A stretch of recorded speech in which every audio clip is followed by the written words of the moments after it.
Bonjour à tous, j'espère que vous allez bien. Donc aujourd'hui, nouvelle vidéo d'analyse graphique. On commencera comme d'habitude par faire un gros point sur le CAC 40. Après, on passera sur mes trades court terme avec pas mal de nouvelles actions en portefeuille, plus quelques trades qui ont été clôturés. Et pour finir, je vous montrerai 4 actions qui techniquement me semblent intéressantes à surveiller de près avec des configurations techniques plutôt intéressantes. Donc n'hésitez pas à vous abonner à la chaîne, à partager la vidéo, à me lâcher un maximum de likes, ça me ferait très plaisir. Si vous avez des questions ou si vous voulez échanger votre avis, n'hésitez surtout pas à mettre ça en commentaire. Je serai ravi de vous répondre. Pour me suivre sur Twitter où je mets pas mal d'infos concernant la bourse, mes analyses techniques, mes suivis de trades, etc. Le lien est dans la description. Pour suivre mon PEA long terme à dividende sur Morning, le lien est aussi dans la description. Allez, on passe au sommaire. Donc on commencera par faire un gros point sur le CAC 40, voir ce qui s'est passé cette semaine, essayer de se projeter pour la semaine prochaine avec les zones à surveiller de près, support, résistance. Un point rapide aussi sur la macro. Après on passera sur mes trades court terme que j'ai soit toujours en portefeuille, soit qui ont été clôturés. On fera un point là-dessus, qui sont Vika, Pernod Ricard, Air France, Katana, Française des Jeux, Veolia et Euronext. Donc pas mal de choses à vous montrer. Et après on finira sur 4 actions qui techniquement me semblent intéressantes à surveiller de près, qui sont Atos, Sartorius, Olot, Derichebourg. Et pour conclure, on reviendra très rapidement sur le CAC 40. Bien sûr, je ne suis pas un conseiller financier. Mon avis dans cette vidéo ne représente pas un conseil d'investissement. Elle est juste réalisée à but pédagogique. Chaque investisseur doit avoir sa propre stratégie. Investir en bourse représente un risque. Vous êtes le seul responsable de vos achats et ventes d'actions. Donc au niveau du CAC 40, comme d'habitude sur TradingView, point rapide sur la macro de cette semaine. Les points clés que je retiens, c'est déjà la Chine qui rentre en déflation avec octobre une inflation négative de moins 0,2. Voilà, donc la Chine, c'est pas top toujours, je trouve. Après au niveau de l'Allemagne aussi, la production industrielle ralentit. Donc on voit que, comme chaque week-end, je vous dis que l'économie européenne est est mal en point, et avec la hausse de ces taux, est en train de ralentir. Après, toute la question, c'est ralentir jusqu'où. Je pense que l'inflation va continuer un peu de baisser, lentement, mais sûrement, je pense. Mais après, l'économie, comment on va la retrouver? Voilà la grande interrogation pour les États-Unis. C'est un peu la même chose. Voilà, au niveau des États-Unis, il y a eu bien sûr le discours de Jérôme Powell qui a encore agité une hausse de taux. Bon, ça a fait un peu de volatilité sur les marchés, mais bon, c'est un peu le jeu du chat et de la souris entre la Fed et puis les marchés financiers. Mon avis personnel, je pense que on est de toute façon, quoi qu'il arrive, sur la fin des hausses des taux. Peut-être une dernière de 0,25, mais je suis même pas sûr. Je pense que les taux vont rester comme ça. La grande question, ça va être quand est-ce que les banques centrales vont pivoter. Mon avis là-dessus, je pense milieu de l'année prochaine.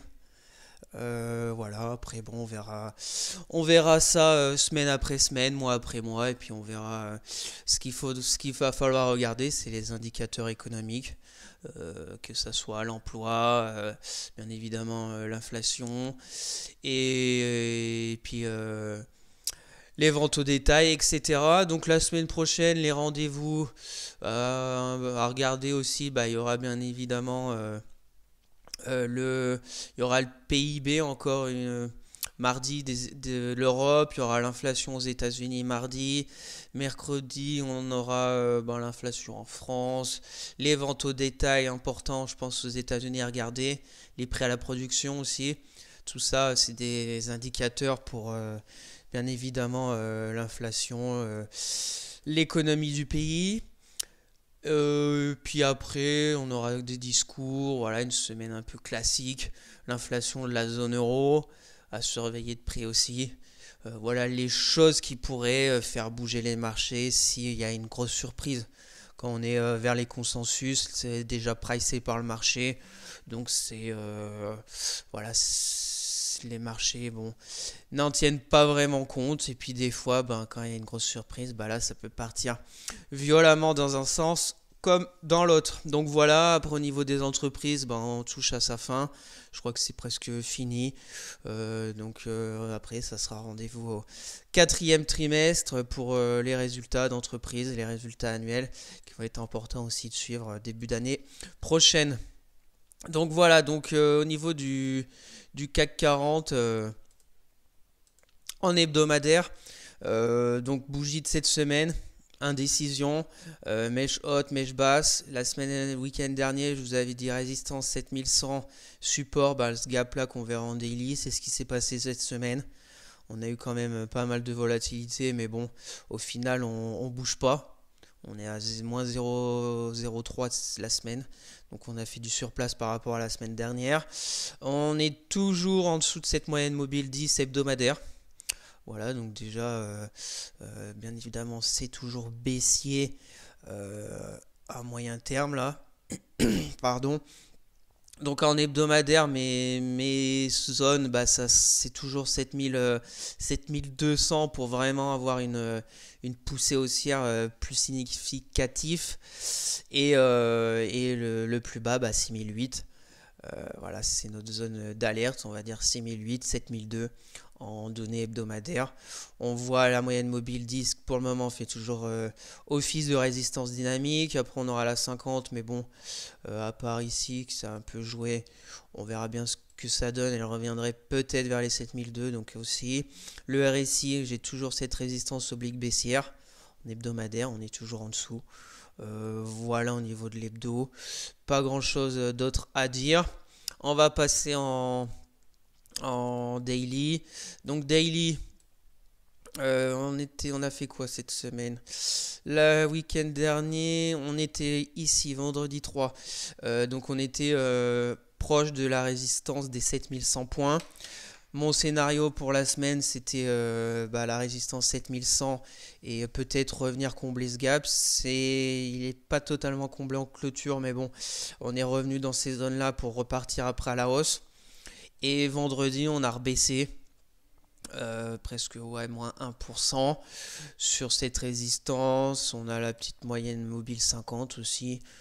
Bon, je trouve pas qu'elle fasse vraiment office de support ni de résistance dynamique. On va même l'enlever, voilà. Ce qui est positif court terme, bah, c'est qu'on est au-dessus de la moyenne mobile 10. J'ai ce petit canal là où on est un peu au-dessus aussi. Le RSI, ça flirte aussi avec cette petite résistance oblique baissière. Donc on va dire mon point de vue, mon scénario pour la semaine prochaine, c'est le même, c'est passer les 7100 ça pourrait nous libérer et aller sur les 7002. Et à contrario, bah, si on vient casser les 6940, le plus bas de la bougie de mercredi, et bah là ça pourrait revenir rapidement sur 6008. Voilà au niveau du CAC, je pense mon scénario, comme on verra tout de suite après avec les actions que j'ai prises en portefeuille, bien évidemment si j'ai pris des actions en portefeuille, c'est que je vois le CAC plutôt partir vers les 7002 que vers les 6008 dans un premier temps. Après, est-ce qu'on va y aller en ligne droite? Je ne sais pas, parce que là, c'est quand même plutôt, on a fait plutôt des lignes droites. Là, en 5 séances, on a pris 4,5% sur le CAC, donc c'est vraiment beaucoup. Donc j'aimerais quand même une déconstruction un peu plus lente, mais il y a pas mal d'agitation quand même, donc on verra bien. Donc pour résumer rapide, le CAC, résistance très court terme, toujours les 7100. Support très court terme, 6940. Scénario haussier, jusqu'à 7002. Je pense pas en une semaine qu'on irait jusqu'à 7002. Mais bon, avec la vitesse, des fois, quand ça part à la hausse, pourquoi pas. Et à contrario, si ça casse les 940, bah, c'est prochain support 6008. Voilà. Je mets une petite pièce pour arriver à 7002 avant de repartir, mais bon, ça c'est que mon avis personnel. On verra bien ce qui va se passer la semaine prochaine au niveau du CAC 40. Donc passons à mes trades court terme que j'ai soit en portefeuille, soit qui ont été clôturés. On va faire un point sur tous ces cas. Donc on va commencer avec Vika. Donc Vika, action que je vous parle tous les week-ends, action qui a fortement progressé avec ses résultats de la semaine. Voilà, je vous avais parlé que soit j'allais clôturer avant, soit j'allais jouer les résultats. Bon, c'est des fois la loterie avec les résultats des trimestres. Donc voilà, j'ai bien fait de garder parce que les résultats ont été très bons. Et on a une sacrée bougie hebdomadaire sur Vika. Donc voilà, donc pour une fois que ça me sourit, je suis plutôt content. Donc au niveau de l'hebdomadaire, maintenant on arrive sur une zone assez compliquée. Il va falloir voir si le momentum acheteur elle va être toujours présent la semaine prochaine. Parce qu'on arrive sur la moyenne mobile 200 hebdo.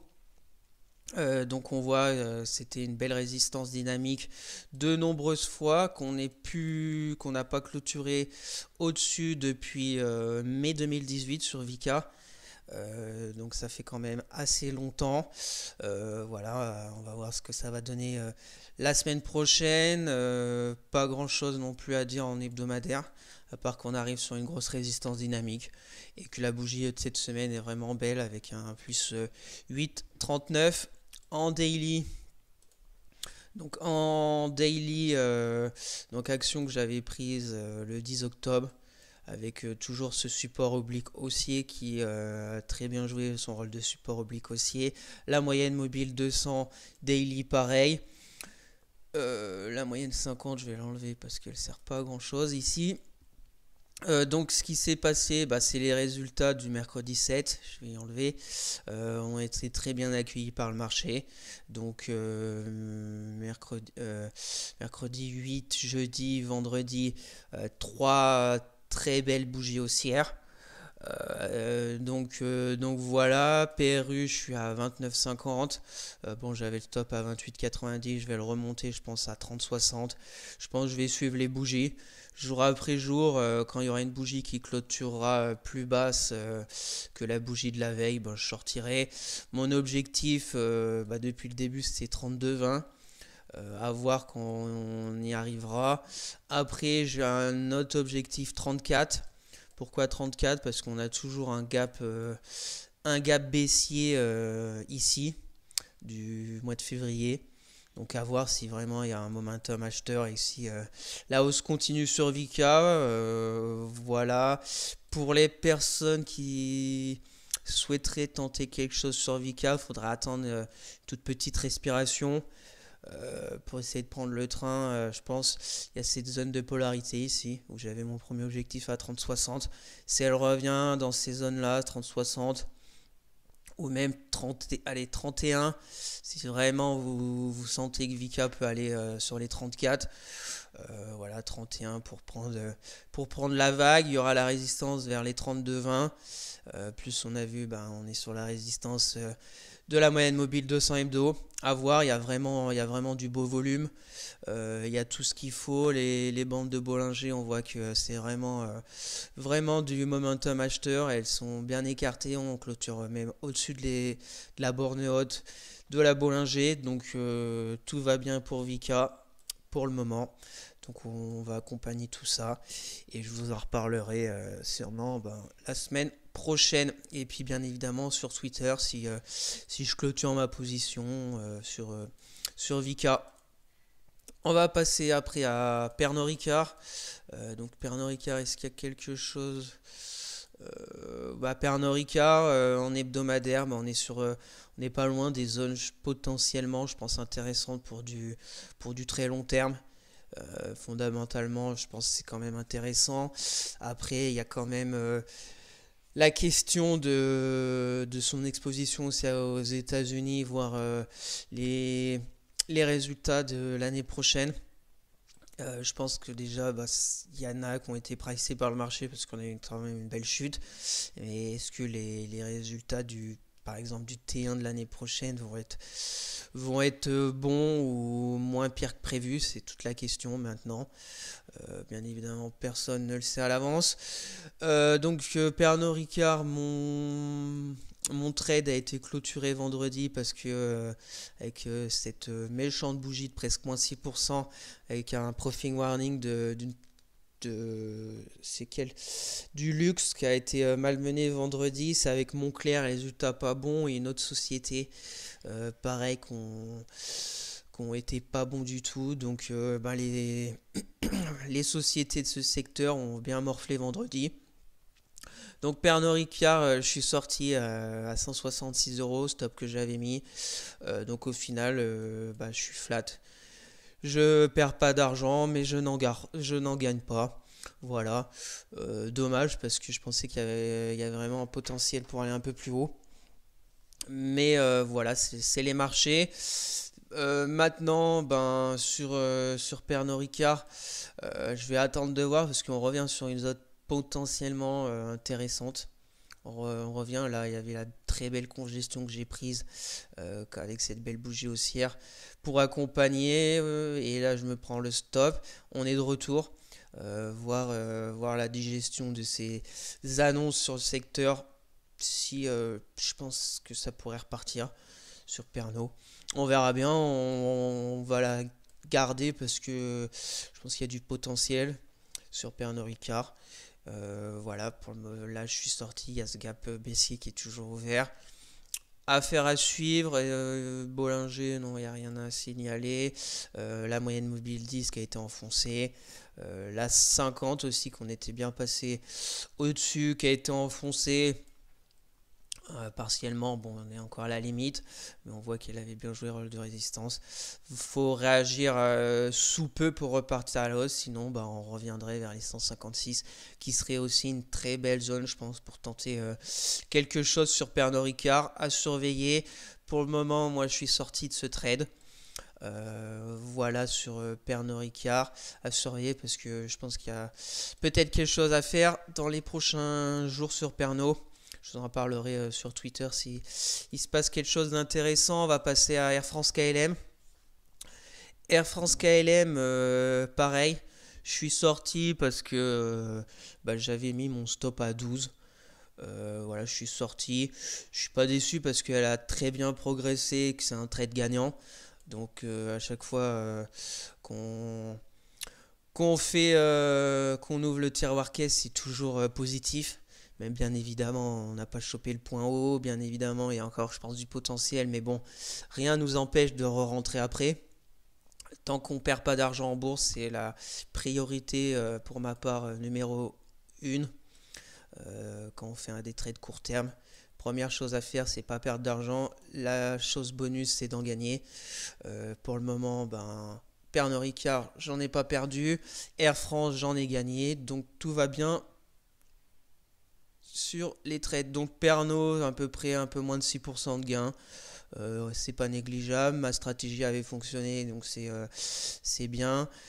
Support, cette sorte de capitulation là du vendredi 27 avec cette énorme mèche basse. Pris sur le franchissement de la moyenne mobile 10, un peu en avance par rapport à la résistance oblique. Objectif. Mon premier objectif c'était à 12. Après j'avais gardé parce que les mercredis 8, jeudi c'était intéressant. On était revenu sur une résistance. La résistance avait joué son rôle de résistance. Et puis vendredi c'est un peu corrigé avec presque moins 5. Je suis sorti à 12, presque 6% de gain. Donc positif sur Air France. On va la garder aussi. Je vais la surveiller encore. Parce que maintenant, ce que je vais surveiller, c'est cette résistance très bien définie. Si on la casse dans quelques jours, quelques semaines, on pourrait retourner dans cette zone des 14 euros sur Air France. J'avais cette zone aussi d'objectif à 12,92. Dans un premier temps, je vais regarder rapidement en semaine. Voilà, en semaine, notre fameuse moyenne mobile 10 encore. moyenne mobile 10, 10 qui n'a pas été clôturée cette semaine, cette grande mèche haute. Donc bien évidemment, c'est toujours baissier sur Air France. À voir si ça repart à la baisse ou si la semaine prochaine on clôture au-dessus de la moyenne mobile 10. Sur Air France, les Bollinger, rien à signaler. La moyenne mobile 50, c'était positif parce que ça faisait aussi un très long moment depuis ce gap là, qui est toujours ouvert du 12 juillet. On avait cassé la moyenne mobile 50. Voilà sur Air France, à surveiller. Moi je suis sorti, mais je vais la garder en surveillance, voir ce qui va se passer sur Air France. Donc on va passer maintenant à Katana, trade que j'ai pris vendredi 3 novembre, la semaine dernière. Katana, je l'ai pris un peu en retard, parce que vraiment la zone qui était très très très parfaite techniquement, c'était cette bougie du jeudi. Mais j'ai pas vu, j'étais pas devant les écrans. Et j'ai pris vendredi. Voilà, on va voir ce que ça va donner. En hebdomadaire sur Katana, pour faire un point très rapide, hebdomadaire, la moyenne mobile 200, hebdo qui avait joué son rôle de support dynamique. Ce qui est positif dans un premier temps, c'est qu'on est au-dessus de la moyenne mobile 10 hebdo, même si c'est léger. On voit cette grosse bougie mèche haute d'hésitation. On verra bien la semaine prochaine où elle va clôturer. Voilà, un hebdomadaire rapide. Donc Katana, fallait prendre ici. Le point idéal, c'était dans la journée de jeudi, 5,90. Voilà, si j'avais été devant, parce qu'on avait eu la mèche basse sur le support. On avait eu ici déjà le franchissement de la résistance oblique baissière. Peut-être qu'il y en a qui avaient pris vendredi 27. Mais bon, après, il y avait quand même toute cette zone ici. On a eu les 3 bougies de surplace. Avec 3 bougies de surplace, pas trop de volume. Et le lendemain, explosion de la résistance, beaucoup de volume. C'était là qu'il fallait prendre le train. J'ai pris le vendredi, on va suivre ça de près. Pour le moment, mon stop est à 5,75. Mon premier objectif est à 6,46 et le deuxième vers 6,80. Voilà, je suis revenu à peu près à Péru avec cette journée de vendredi avec -3. Voilà, tant qu'on tient la moyenne mobile 10 déjà journalière, c'est déjà positif. Le RSI aussi, c'est positif. On avait aussi une divergence ici sur le cours et sur le RSI qui était déjà un signe en avance. Voilà, Katana, pour les personnes intéressées, peut-être si elle revient dans ces zones là, il y a une toute petite ici, court terme, voilà. On peut ici, zone de polarité, support. Là, il y avait 2 bougies d'hésitation, on a cassé, on est revenu faire résistance. Là, c'était la résistance. Donc Katana, pour conclure, pour les personnes qui veulent essayer de prendre le train, revoir faire les 6 euros. Si elle revient faire un pullback pour reprendre la dynamique, premier objectif 6,46, voire 6,80. Voilà au niveau de Katana qui pour le moment je garde en portefeuille. Stop vers les 5,80, on avisera si quelque chose se passe et bien évidemment je ferai suivre tout ça sur Twitter.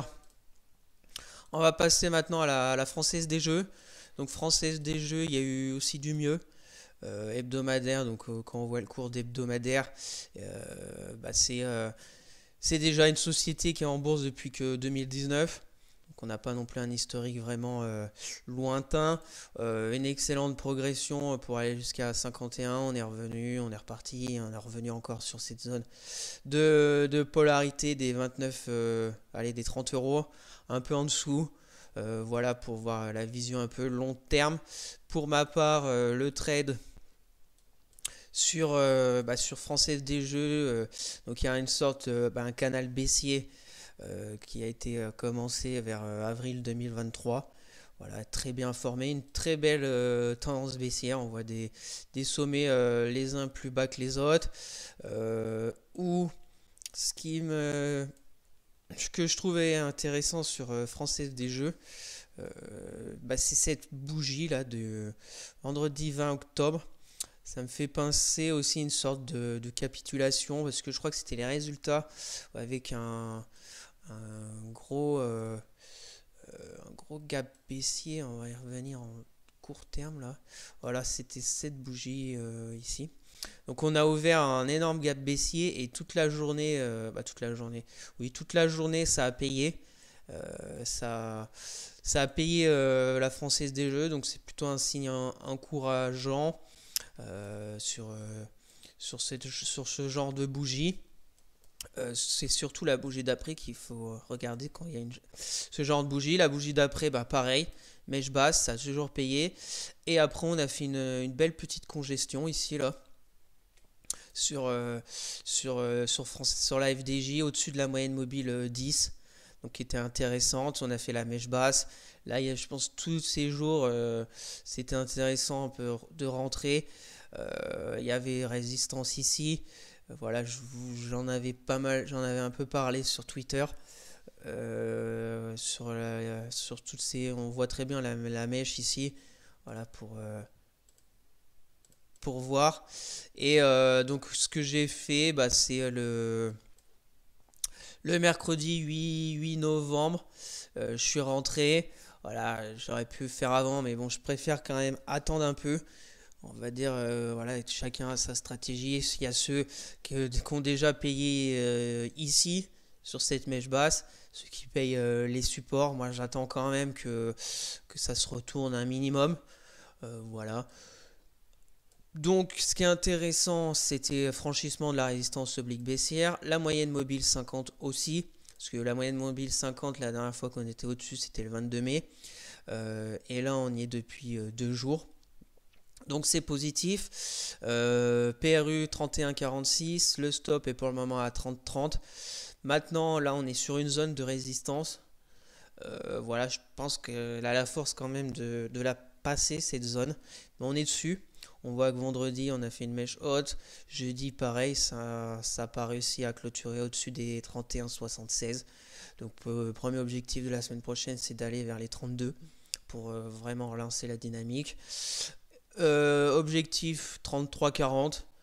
Je pense que c'est possible d'y aller. 33,40, ça me ferait à peu près 6%. Je pense qu'elle a la capacité d'aller les chercher. Après, on verra. L'autre, c'est à 35 parce qu'on a toujours un gap baissier qui est ouvert. Il y aura la moyenne mobile 200 journalière aussi. Il y a encore du boulot. Mais voilà, dans un premier temps, très très court terme, c'est le franchissement des 31,50. Pour les personnes intéressées par FDJ, peut-être attendre la cassure de la résistance ici. Voilà, peut-être que ça va. J'aimerais, dans le meilleur des scénarios, faire quelque chose comme ça. Avec, bon, bien sûr, peut-être un peu plus de zigzag. Mais si on arrive à casser un petit pullback et relancer et reprendre des acheteurs en chemin, ça pourrait aller sur 33,40. Voilà mon plan de trading, mon scénario pour FDJ qui, je pense, est toujours accessible pour un trade et pour aller chercher les 33,40. Voilà, si on casse la résistance qu'on vient là, je pense que je remettrai mon stop à PRU.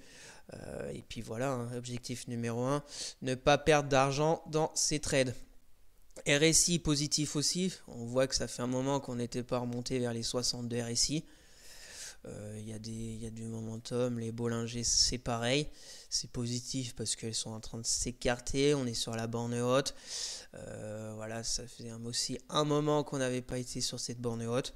Donc il y a du mieux sur FDJ, faut que ça continue dans ce sens. Et bien évidemment, je vous ferai suivre tout ça sur Twitter.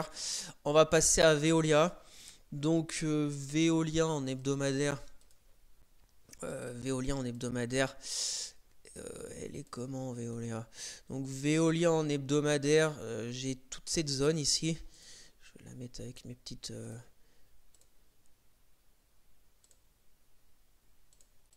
Voilà, toute cette zone qui, je pense, peut être intéressant pour du long terme. Ouais. Voilà, pour du long terme, vers cette zone, 23 euros. Est-ce qu'on va y revenir? On verra bien. Pour ma part, ce que moi je vais tenter de faire sur Veolia. Donc Veolia. En court terme, donc Veolia, c'est plus haut vers les 30 euros. On est sur une tendance baissière. On voit tac, tac, tac, tac, tac. Je vais vous la tracer. La première jambe de baisse, le rebond, la deuxième jambe. On y va, on est là. Et là maintenant, on est à la croisée. Est-ce que ça va repartir à la baisse ou pas? On n'est pas loin d'une résistance. Ce que j'aime bien, c'est ce que j'ai tracé ici, là, sorte de zone de polarité un peu oblique, peut-être une épaule tête-épaule ici, sur Veolia. L'épaule un peu gauche, la tête, l'épaule un peu droite, un peu biscornue, mais voilà, techniquement plutôt intéressante. On voit ici, bah, c'était résistance sur cet oblique. On l'a passé support, on l'a cassé support avec une journée en plus d'hésitation. Le lendemain, ça a cassé. Résistance, résistance, et là, on vient de la casser. Après, je pense que c'est pareil, Veolia, on est qu'au début si la figure se concrétise. Parce que vraiment, si ça veut vraiment faire la tête-épaule inversée, faudrait 27-30. Il y a encore le temps pour les personnes qui souhaitent rentrer et avoir un peu le même scénario que moi. Je pense qu'il est déjà 27-30. Bien évidemment, bah, vous serez un peu plus haut PRU que moi, mais ça sera un autre signe positif, le franchissement allez, entre 27-30, 27-40 sur Veolia. Parce que là on est qu'au début. Ce que j'ai bien aimé sur jeudi, c'est cette belle bougie, franchissement comme je vous l'ai dit de cette zone, cette oblique. Vendredi c'était positif parce qu'avec un CAC qui a été malmené, pas mal de valeurs qui ont baissé avec plus 0,48 sur Veolia, clôture plus haut, donc c'est un bon signe aussi. Les volumes c'est pas mal, le RSI c'est au-dessus du 50, c'est aussi un bon signe. Les Bollinger, pas grand chose à dire. Voilà, on est au-dessus de la petite moyenne mobile 20, la moyenne mobile 10. On arrive maintenant sur cette zone de résistance plus la résistance dynamique de la moyenne mobile 50. Affaire à suivre sur Veolia, ce n'est que le début du trade. Stop 25,90, PRU, je suis à 27,13 parce que j'avais pris fin de journée de jeudi. Voilà, on verra bien. Objectif 28,86, ce gap qui est toujours ouvert. Ça ferait un trade de 6%. Voilà. Premier objectif, bien évidemment, bah, c'est de casser cette résistance des 27,30 pour aller remonter le stop à PRU et être sans danger. Et après, on verra bien. Ce n'est que le début. Affaire à suivre, je partagerai tout ça sur Twitter. Et on va continuer avec la dernière, c'est Euronext. Euronext hebdomadaire, on avait une très belle tendance haussière avec cette moyenne mobile 200 hebdo qui était très très bien support dynamique ici en 2019. Crise Covid, pareil. Là, on avait tenté toutes ces semaines. On voit toutes ces semaines, pardon, on était au-dessus. Là, on a cassé, accélération à la baisse. Pour aller plus bas, on a fait un pullback sur la moyenne mobile 200 hebdo. On est revenu sur cette zone de support. Et voilà, c'est baissier. Sur Euronext, en hebdomadaire, ce que moi je vais trader sur Euronext, c'est cette oblique, cette résistance oblique qui a été franchie. En plus, elle a été franchie par un gap haussier suite au résultat. Donc, le gap haussier est très intéressant parce qu'il casse la résistance horizontale et la résistance oblique. Donc, c'est un fort gap qui plus est, c'était jeudi, le gap haussier. Et j'ai pris Ronex vendredi parce que voilà, j'ai attendu de voir aussi un peu le lendemain si ça allait pas revenir rapidement, repartir à la baisse. Positif vendredi parce que un peu pareil que Veolia, on sort positif la journée avec pas mal d'actions qui ont baissé. Donc voilà, PRU je suis à 72 euros, ce n'est que le début. Le stop est assez simple à mettre en dessous du gap. Si on revient dans ces zones, Après, il est peut-être un peu serré ici, je vais voir.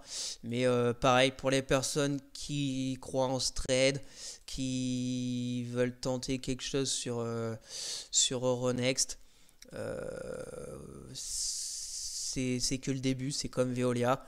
On a franchi, il y a de l'hésitation. Maintenant, il faut repartir à la hausse. Point positif, bah, c'est les volumes, pas mal. Vraiment, vraiment au-dessus de la moyenne. Le RSI qui vient juste de rentrer en zone de surachat. Les Bollinger, il y a du momentum acheteur, elle s'ouvre. On est au-dessus de la borne haute. Donc pour le moment, tout va bien. Va falloir poursuivre dans cette dynamique sur Euronext pour aller chercher mon objectif 77,50 qui se retrouve à un peu plus de 7%. C'est la zone ici, là, du plus haut de février de cette année. Affaire à suivre. Pour le moment, on est pas mal. Là, bah, il y a un petit support que je viens de voir, oblique. À voir.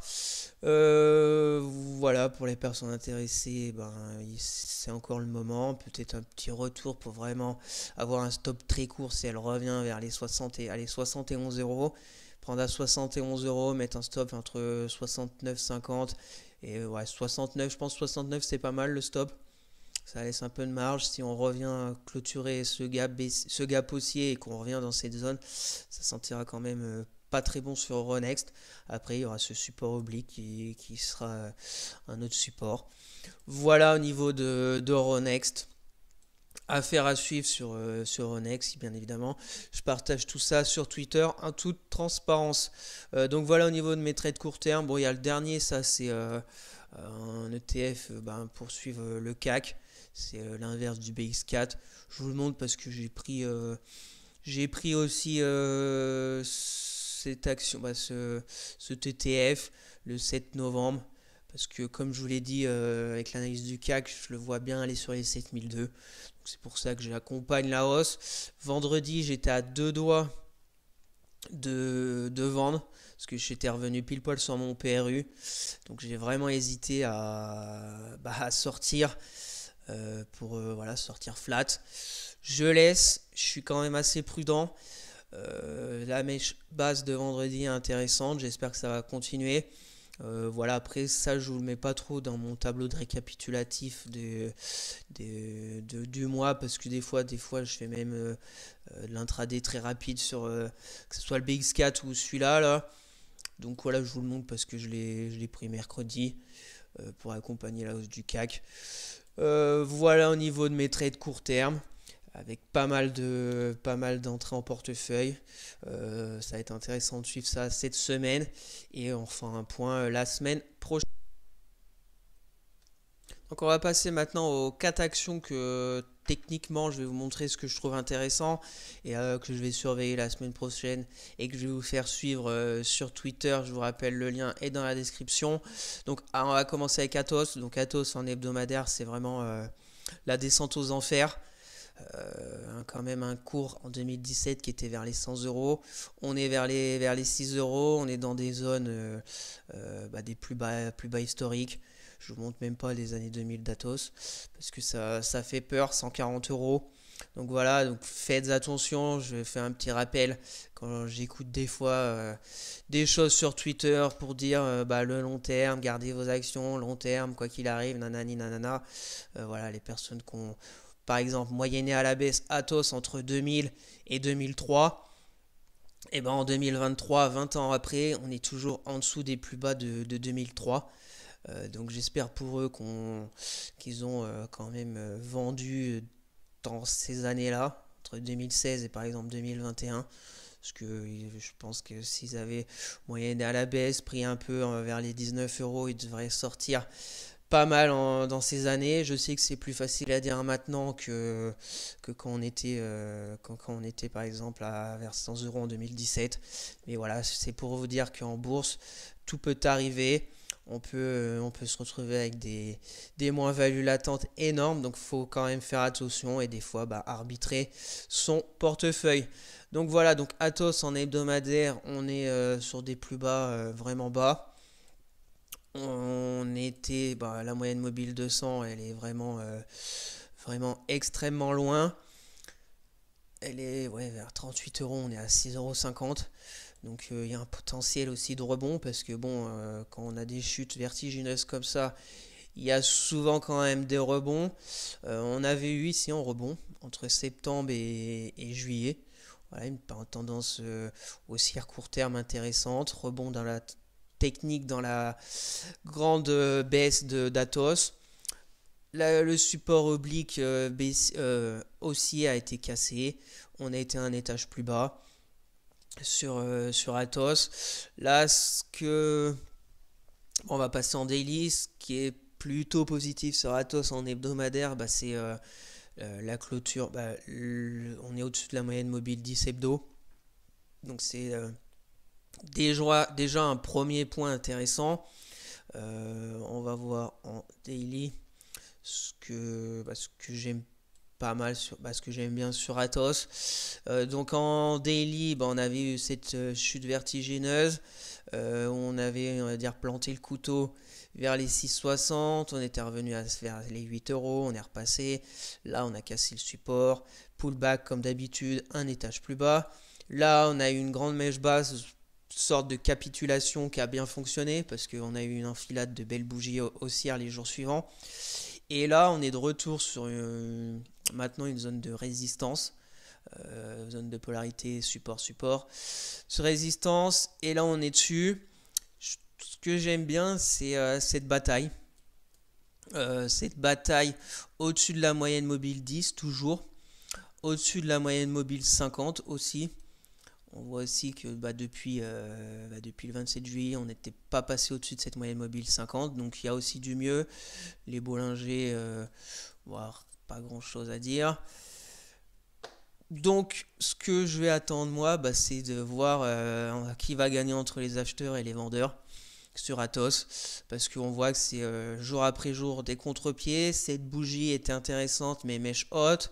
La bougie d'après, on a contré les vendeurs. Là, les vendeurs ont pris la main. Les acheteurs, là, c'était pas mal. Là, on n'a pas réussi à clôturer. Pour ma part, je vais mettre une petite alerte. Voilà. Et une clôture au-dessus déjà des 6,800. Tac, on va mettre une petite alerte. Clôture au-dessus des 6,80. Ça sera déjà un bon point positif sur Atos. Et pour la suite, et à contrario, si on clôture en dessous des 6,20 €, et on repassera en dessous de la moyenne mobile 50, on cassera ce support et ça pourrait réaccélérer à la baisse. Voilà, ce qui est intéressant, c'est que on a fait une énorme montée et pour le moment on tient. On n'a même pas retracé 38,2 de cette belle progression. Donc ça bataille. J'attends tranquillement un passage des 6,80 pour aller après dans un deuxième temps aller chercher vers les 8 euros. Ça fait beaucoup, mais ça peut bien évidemment se passer. Ça fait 15%. On n'est qu'au début là, de la formation, de la bataille. J'attends de voir qui va sortir vainqueur de cette bataille. Tranquillement, donc je vais vous la faire suivre cette semaine et puis s'il se passe quelque chose, bien évidemment aussi je ferai tout suivre sur Twitter. Donc voilà, au niveau d'Atos, on attend tranquillement. On va passer à Sartorius. Donc Sartorius, c'est pareil, c'est pas pareil qu'Atos, mais on est sur une grosse tendance baissière. On est sur une explosion depuis le Covid, depuis le crash du Covid, explosion jusqu'à plus de 550 euros. Là, on a tout retracé. On est revenu il y a 2 semaines sur les niveaux on a même été en dessous des niveaux d'avant crise Covid, qui était vers les 186. On est repassé vers les 163. Donc on a repris toute la hausse post-Covid. Donc voilà, c'est baissier, il n'y a rien à dire. Ce qui est intéressant, c'est qu'on est revenu sur ces notes de support. La semaine dernière, on a fait plus 13. Cette semaine, ça tient pour le moment sur Sartorius. Ce que moi, je vais regarder sur Sartorius, c'est... voilà, on retrouve notre énorme gap baissier du vendredi 13 octobre ici. Donc, donc Gap, on est revenu ici, on va dire planter le couteau. 3 jours d'hésitation. Là, les acheteurs ont repris la main le 31. On est revenu casser la moyenne mobile 10. Donc déjà, premier signe encourageant. Après, ce que j'aime bien, c'est pareil, un peu comme Atos, ça hésite vraiment. Ça, il y a des mèches hautes, des mèches basses. Pour le moment, on tient le gap haussier, donc c'est aussi positif sur Sartorius. Euh, donc, euh, donc on va voir ce qui va se passer maintenant. C'est pareil, je vais mettre une petite alarme là. Allez, 191. Hop. Si on arrive à clôturer au-dessus des 191 euros, je pense que ça serait plutôt positif. Pour aller chercher où? Bah, pour aller chercher à peu près l'entrée, un peu moins de 10%. Bon, là, c'est pareil, je vous montre, on est qu'au début, il n'y a rien de fait. Il y a encore le temps de voir la congestion, où est-ce qu'elle va sortir. Donc, patience sur Sartorius. Pour les plus agressifs, ben, si elle revient ici, c'est de prendre le support du gap et accompagner. Ça fait un stop très court ici. Comme d'habitude, il y a toujours deux scénarios, soit attendre de casser la résistance, soit payer le support. Voilà, je suis même plus à l'aise avec quand on casse les résistances, parce que ça veut dire qu'il y a quand même un momentum des acheteurs. Après, bien évidemment, on peut avoir un bull trap, mais parce que les supports sont faits pour aussi être cassés à la baisse. Donc voilà, il y a deux techniques. Il faut prendre celle où on est le plus à l'aise. Voilà au niveau de Sartorius. Voilà, on va se faire suivre ça sur Twitter.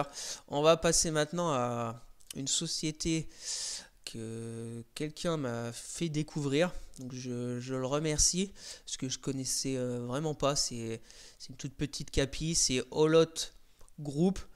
Je vais montrer pourquoi je la trouve intéressante. Bon, très peu de volume échangé, donc attention. On est sur aussi un cours hebdomadaire. Bah, on est revenu sur des plus bas. On était monté quand même sur l'autre vers les 30 euros, hein. Et on est à 2,50 €. Donc attention sur les small cap et tout.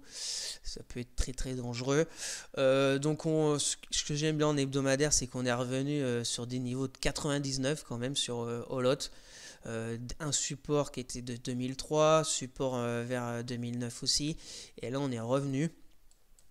Donc c'est vraiment du très très très lointain.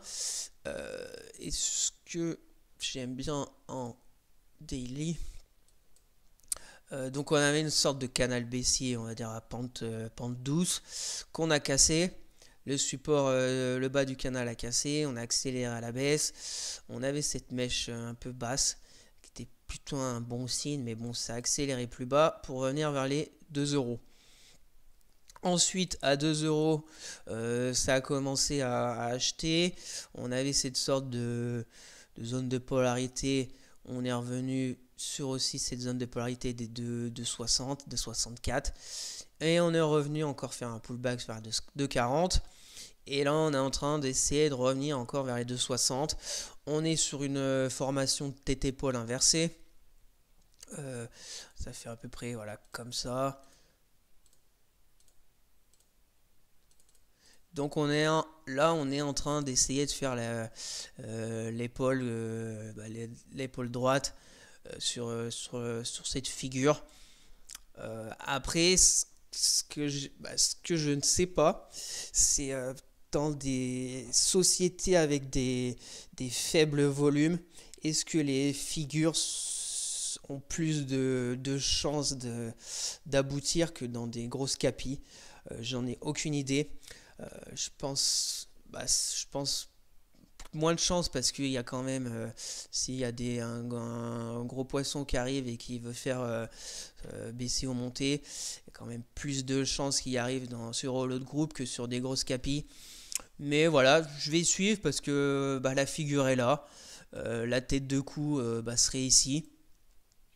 Donc si j'ai mis l'alarme à 2,64, si on clôture au-dessus de 2,64, la TT Pole est en train de se réaliser.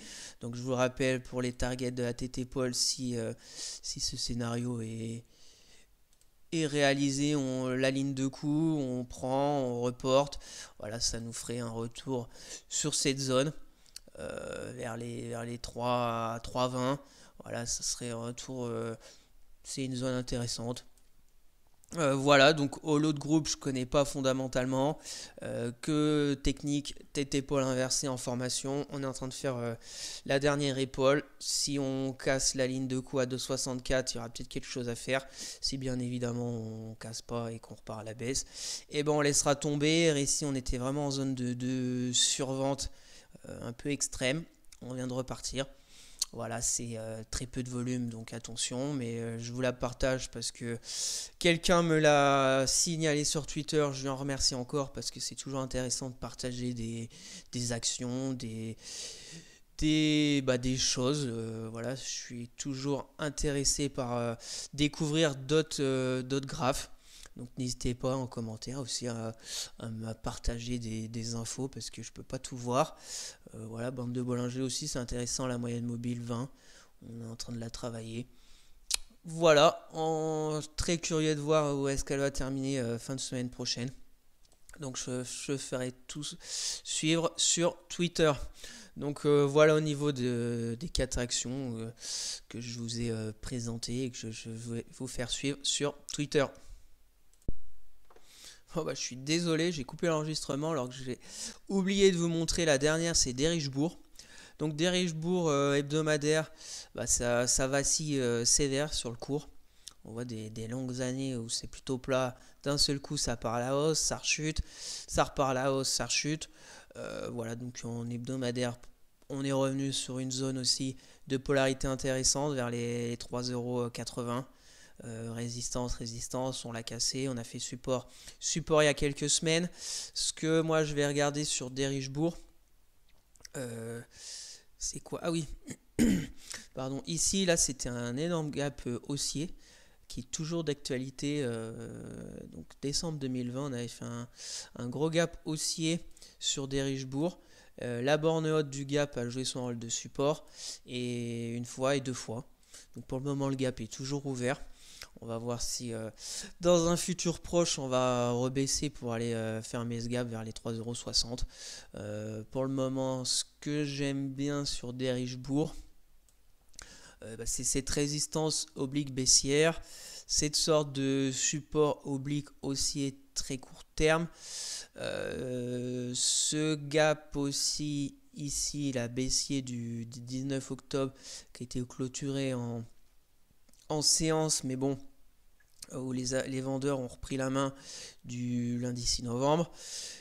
Ce que j'attends, c'est pareil, hein, j'attends tranquillement, l'alarme est à 4,44, qu'elle revienne casser les 4,44, il y a encore du boulot, mais on reviendrait, ça serait mieux. Le RSI pour le moment aussi, c'est moyen. Les volumes, il y a de l'intérêt ces derniers jours. Jeudi et vendredi, c'était quand volume très bas. J'attends de voir la semaine prochaine sur Derichebourg si elle vient casser les 4,44. Voilà, après pour aller jouer quoi, la zone plus haut, là, cette zone de polarité qui va devenir après résistance vers les 4,80. On a la moyenne mobile 50 qui est ici aussi. Voilà, sur Derichebourg, on n'est qu'au début. Je vais la faire suivre sur Twitter. Bande de Bollinger, rien à signaler. La moyenne mobile 20 des bandes. C'est pareil, ici on avait passé un jour, on était passé en dessous de la moyenne mobile 20. Là, c'est pareil, on n'avait pas clôturé au-dessus. Là, on a clôturé lendemain contre-pied. Là, jeudi, on a clôturé au-dessus de la moyenne mobile 20. Vendredi contre-pied. Donc, j'attends vraiment une accélération haussière. Est-ce qu'elle va arriver sur Derichebourg? Je n'en sais rien, mais c'est ce que je vais suivre sur le titre. Donc pour conclure très rapidement, parce que la vidéo a été assez longue, je vous ai montré vraiment beaucoup d'actions, que ce soit mes trades court terme ou les 4 actions à suivre pour la semaine prochaine. Donc le CAC, toujours la même chose, résistance très court terme 7100, support très court terme 6940. À voir la semaine prochaine où on sera. Et plus si on casse les 7100, la prochaine résistance, 7200 sur le CAC 40. On fera le point bien évidemment le week-end prochain. Mon scénario, c'est je pense qu'il y a la possibilité d'aller casser les 7100. Mon objectif, c'est 7002. Après, je pense que ça va être compliqué d'aller plus haut. Mais pour ma part, c'est voilà, 7002 avant de repasser en dessous des 6940. Voilà au niveau du CAC 40. Donc merci à tous d'avoir suivi cette vidéo. J'espère que ça vous plaît. Que chaque week-end, je vous fasse un point technique sur le CAC 40. Que je vous fasse suivre mes actions court terme en toute transparence. Et je vous fasse voir des graphique qui techniquement me semble intéressant à surveiller de près. Donc n'hésitez pas à vous abonner à la chaîne, à me lâcher un maximum de likes, ça me ferait très plaisir. De me donner votre avis en commentaire ou si vous avez des questions, je serais ravi de vous répondre. Pour me suivre sur Twitter où je fais suivre toutes mes analyses, où je mets des infos concernant la bourse, etc. Le lien est dans la description. Si vous voulez suivre mon PEA long terme à dividende sur Morning, le lien est aussi dans la description. Sur ce, je vous souhaite un excellent week-end et on se retrouvera sûrement en milieu de semaine pour une nouvelle vidéo d'analyse fondamentale et technique. Allez, bye!